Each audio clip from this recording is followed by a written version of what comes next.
अपघाती मृत्यूला अवघे काही तास उलटलेले असताना मंत्रालयातील अधिकाऱ्यांकडून राज्यातील 75 शिक्षण संस्थांना अल्पसंख्याक दर्जा दिल्याचं समोर आलंय। वास्तवात ही प्रक्रिया मागील वर्षी ऑगस्ट पासून स्थगित होती। मात्र ज्यांच्याकडे हे खातं होतं त्या उपमुख्यमंत्री अजित पवारांच्या मृत्यूनंतर तातडीनं हा दर्जा देण्यात आल्याचं समोर आलंय। राज्य शासकीय दुखवट्यामध्ये असताना या शिक्षण संस्थांना मंत्रालयामधून गुपचूपपणे अल्पसंख्याक दर्जा हा दिला जात होता।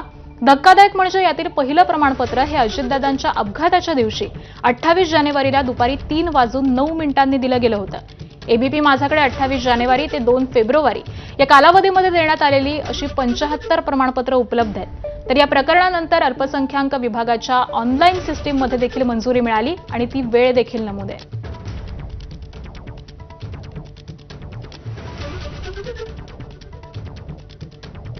आणि दरम्यान यावरती रोहित पवारांनी ट्विटवरून काय प्रतिक्रिया दिलेली आहे आपण जाणून घेऊयात।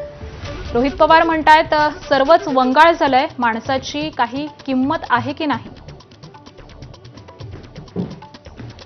थोड्याफार तर भावना संवेदना असायला हव्यात की नाही?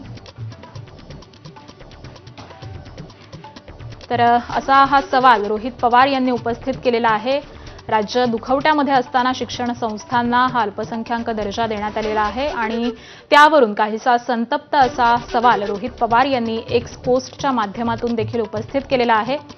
अजित पवारांच्या निधनानंतर अगदी त्याच दिवशी मंत्रालयातील या अधिकाऱ्यांकडून हे प्रमाणपत्र देण्यात आलेलं आहे आणि त्यावरून ही धक्कादायक अशी बातमी सध्या समोर आलेली आहे।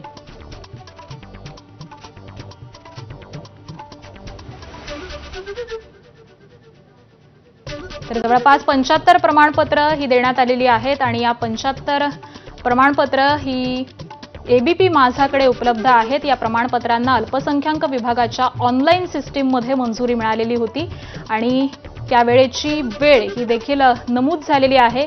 एबीपी माझाकडे 28 जानेवारी ते 2 फेब्रुवारी या कालावधीमध्ये देण्यात आलेली ही 75 प्रमाणपत्र सध्या उपलब्ध आहेत।